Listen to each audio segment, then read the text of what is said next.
Welcome to Module 5. So you're over halfway. Yay! All right, this module we're going to look at disabilities, a group that has been marginalized. We're going to see different models. So perceptions, cultural mores, cultural norms, they're always shifting. And so way back, like in the Dark Ages, disabilities were perceived as like a punishment from God. So that's one model. We're going to look at the medical model, the social model, the cultural model. We're going to see that thankfully disabilities have obtained more rights as society progresses more, understands more. There are more rights. And that's so important. And that's what we need to keep in mind always. Things are evolving. Perceptions are evolving. What's acceptable, what's not acceptable. Also, regarding Module 4, there was some confusion regarding primary and secondary sources. So, the Constitution of the United States would be a primary source. It's laying out law. It's not explaining anything. It's not describing, it's not focusing on something else that had occurred. It is just a brand new, here's the law. It's a primary source. This would be a secondary source. This is a view of the Constitution of the United States. This is explaining and contextualizing a primary source. So the Shapiro Library has a fabulous guide that lays out things that are primary, secondary, and tertiary sources.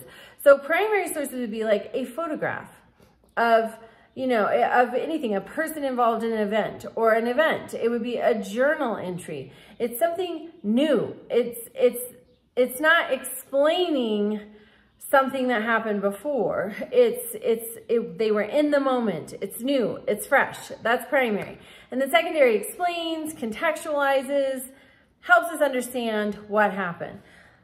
Okay, also this week we look at Darwinism and eugenics. So eugenics, well, Darwinism, that's the survival of the fittest, that kind of idea.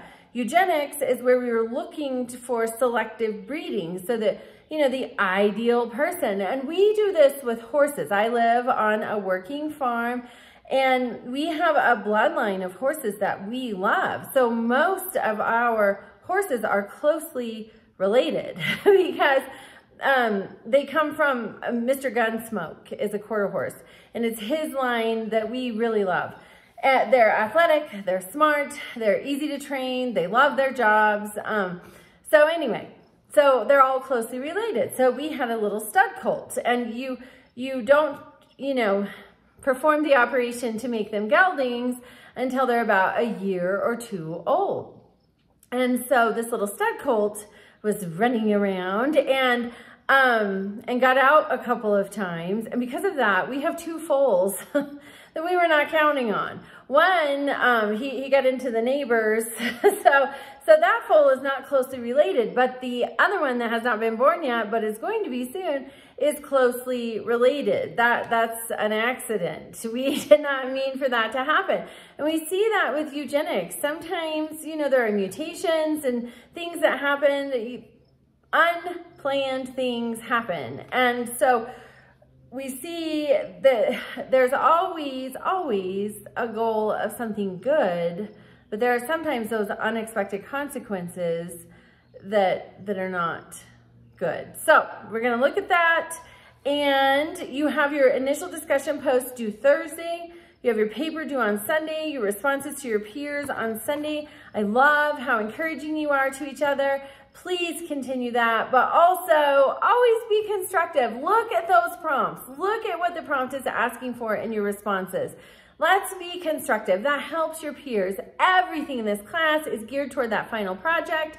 And so if you see something that's missing, or if you know of a resource that could be helpful, or if you have a question, hey, what about this? Ask, because it might help your peers and they might help you have a better project. Have a wonderful module. Reach out to me with any questions or issues.